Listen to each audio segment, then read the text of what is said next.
Meus prezados amigos, a palavra de Deus é a essência da verdade. A palavra de Deus é enfática em dizer: Deus amou o mundo de tal maneira que deu seu Filho unigênito, para que todo aquele que nele creia não pereça, mas tenha a vida eterna. Essa palavra maravilhosa é chegada para ti nesse momento. Porque a palavra de Deus é ensinar, em dizer que você está debaixo do amor de Deus, é algo transcendental, maravilhoso.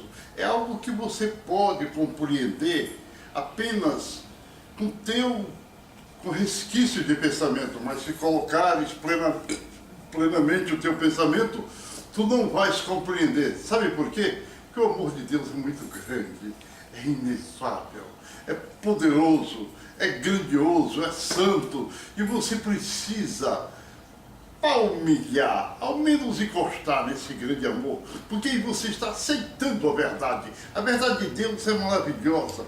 Nós cremos que Jesus morreu na cruz para salvar a humanidade. Essa salvação, essa morte de Jesus é um produto, é um resquício do grande amor de Deus. Quando Deus foca em ti esse seu grande amor, você começa a sentir algo maravilhoso em ti. Você começa a sentir algo glorioso, porque você ouviu a palavra de Deus. E quando você ouve a palavra de Deus, o Espírito Santo começa a trabalhar na tua vida. Isso é uma coisa transcendental. Quando Deus olhou dos céus à da terra e não viu um só justo, naquele momento que ele via isto, que ele observava isso, ele sentia a necessidade da resolução dos problemas. Porque aos homens ele deu uma oportunidade de eles procurarem o perdão dos seus pecados por meio de sacrifícios. Eles matavam um boi. Jó, por exemplo, quando era fim de semana, ele matava um boi ou dois bois grandes e dizia assim: eu vou colocar eles em sacrifício, porque pode ser que meus filhos tenham cometido pecados, e se eles cometeram pecados, por meio desse sacrifício, eles serão perdoados. E assim ele fazia. Meu prezado irmão, o sacrifício era coisa tão importante naquela época, que Deus atendeu o homem depois que ele fizesse o sacrifício. Nós vemos o caso de Abraão, que subia para o Moriá. Ele subia para aquele lugar maravilhoso, subia lá para aquela montanha, que era uma coisa de dificuldade, mas era maravilhoso, porque atrás de Abraão estava o poder de Deus, estavam os olhos de Deus. Deus, naquele momento, olhava para Abraão, e sabe o que acontece? Deus estava experimentando, provando Abraão, para saber se ele o amava de verdade. Mas esse amor de verdade foi comprovado que o velho Abraão sobe a montanha, levando o seu filho para Moriá. Porque Deus anteriormente tinha pedido o seu filho como um sacrifício, que ele oferecesse em sacrifício. Dizia Deus, o grande Deus eu sou, para Abraão: Abraão, Abraão, dá-me o teu filho, o teu único filho. Abraão, com o coração cortado, desesperado, ele olhava para Deus. Ele amava Deus, amava de forma inefável e grandiosa, porque ele chegou a levar o seu filho para oferecê-lo em sacrifício. Sacrifício este que foi colocado o seu filho lá sobre uma cama de vara que representava o altar. E isso depois que o próprio filho dele tinha preparado aquele altar. E ele disse, depois que colocou o altar: meu pai, a lenha está debaixo do altar. O altar está pronto, o fogo está preparado. E o cordeiro, aonde está? Esse foi o momento que doeu no coração de Abraão. O cordeiro onde está? Ora, o cordeiro, naquele momento, onde estava? Abraão olha para o seu filho e diz: meu filho, Deus para si cordeiro proverá. Olha, meu prezado irmão, meu prezado amigo, que você está neste momento, isso aí era um resquício do grande amor. O amor de um pai para o seu único filho, um mancebo forte, que iria ajudá-lo no momento da sua velhice, que Abraão já estava avançado em idade. O cordeiro onde está? Deus para si cordeiro proverá. Pegou o seu filho, colocou sobre aquele altar que o próprio filho tinha feito. E nesse altar, o que acontece, meu prezado irmão, minha prezada irmã? Ele pega o seu filho e deita-o e amarra-o. Nós vimos aqui uma circunstância que poderia, na época atual, se um pai fosse chamado por Deus nas mesmas circunstâncias de Abraão e pegasse o seu filho para colocar o filho não aceitaria. Isaac, naquele momento, filho de Abraão, o que acontece? Olha, meu prezado irmão, sabe o que aconteceu? Ele se submeteu ao pai, ele obedeceu. A obediência é algo maravilhoso, importante para nós compreendermos, porque a obediência começa de Deus. O homem, para obedecer, ele precisa ter o temor de Deus. Naquele momento, o jovem mancebo deitado sobre aquela cama de vara. Abraão olha e pega o cutelo, que era um grande facão, e vai na direção do filho e levanta o cutelo para cortar o pescoço do filho. Quando ele levanta o cutelo, ouve-se a voz de Deus: Abraão, Abraão, não faças tal. Abraão, eu sei, Abraão, que tu amas a Deus. Quando Abraão olhou de lado, havia um cordeiro num amaranhado do mato, um cordeiro preso a cipós. E ele pega o cordeiro e coloca lá naquele lugar. E ouve o sacrifício de Deus. Será que você pode obedecer, no mínimo, mínimas coisas que o Senhor pode fazer por você, que o Senhor te exige? O Senhor te exige agora uma coisa maravilhosa que é chamada obediência. Nós vemos um monte de igreja que não tem o menor sacrifício, um monte de igrejas que não creem na palavra. Eles dizem que creem, mas não obedecem à palavra de Deus.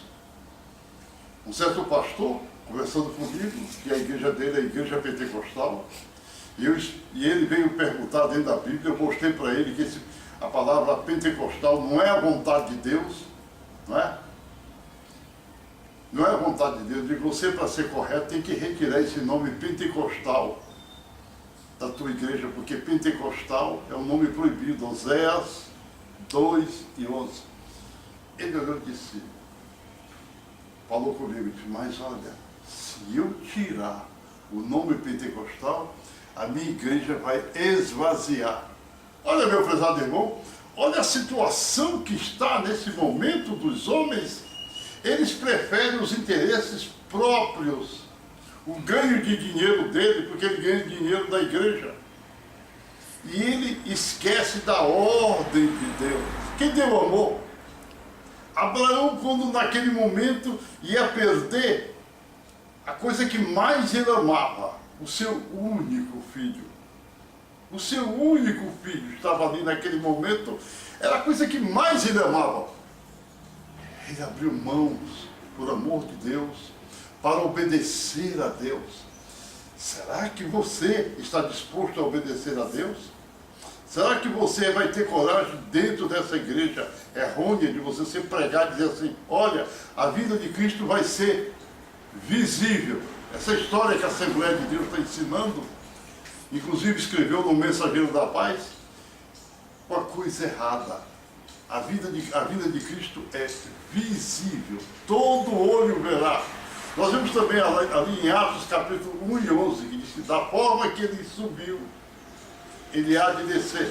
Do jeito que vocês estão vendo ele subir, ele vai descer. Ora, quem é eu, ou que uma igreja, para chegar a dizer, afirmar que a palavra de Deus é errada, que a palavra de Deus é mentirosa, que a palavra de Deus não pode ser dessa forma, quer mudar a palavra de Deus, como o pessoal da Assembleia, o pessoal da congregação, ensinando que não tem pastor na igreja, onde Hebreus 13 e 17 fala dos pastores, obedecei vossos pastores.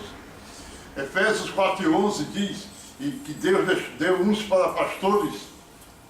Quem é você para te dizer? Ou você está escolhendo a igreja ou Jesus? E quando você despreza a palavra de Deus, você nesse momento está escolhendo a igreja, não Jesus. Lembra-nos aquela palavra que Deus falou, esse povo só me ama nos lábios, não me ama de coração. Eles amam mais a criatura do que o Criador. A Assembleia de Deus, as igrejas pentecostais, a igreja batista, essas igrejas todas, são criaturas feitas pela mão do homem. Se elas não obedecerem a palavra de Deus, não pertence a Deus. Agora você prefere a igreja do que obedecer a palavra de Deus. A palavra de Deus é a rocha. E essa rocha maravilhosa, está nela a grande palavra do grande Deus para o mundo. E Deus amou o mundo de tal maneira que deu seu Filho unigênito, para que todo aquele que nele creia não pereça, mas tenha vida eterna. Ora, você está neste momento pensando em coisas diferentes? A palavra de Deus é enfática. As suas palavras não podem ser postergadas. As suas palavras não podem ser deixadas para trás. Quando você obedece a uma igreja e desobedece a palavra de Deus, você está sendo candidato para o lago de fogo. Você não vai subir para Jesus. Essa tua igreja pode ser uma igreja de falsos profetas ou de virgem louca. Se é uma igreja que não crê no batismo com o Espírito Santo, não aceita os dons espirituais, é uma igreja de falso profeta. Se é uma igreja que aceita dons espirituais e fala em línguas estranhas, é a igreja de Cristo, mas é virgem louca, não vai subir. Porque só vai subir quem obedecer a palavra de Deus. A palavra de Deus é muito clara, diz assim, aquele que olha a palavra, que lê a palavra de Deus e não obedece, é como uma pessoa que fica no espelho só se olhando. Não vai verter nada. Olha, você diz, mas eu creio em Jesus. A palavra de Deus diz o seguinte, a palavra de Deus é enfática.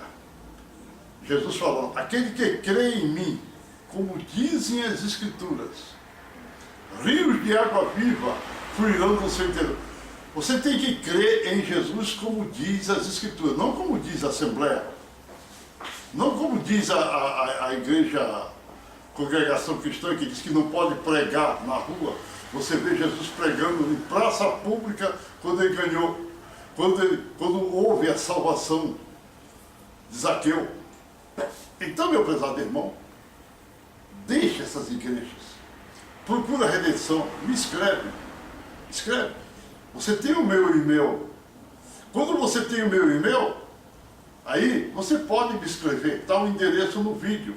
Então, meu prezado amigo, escreva-me e diga assim, eu quero ser um remido, eu quero ser um perdoado por Deus, eu quero obedecer a palavra de Deus, porque eu quero subir naquele dia com Jesus.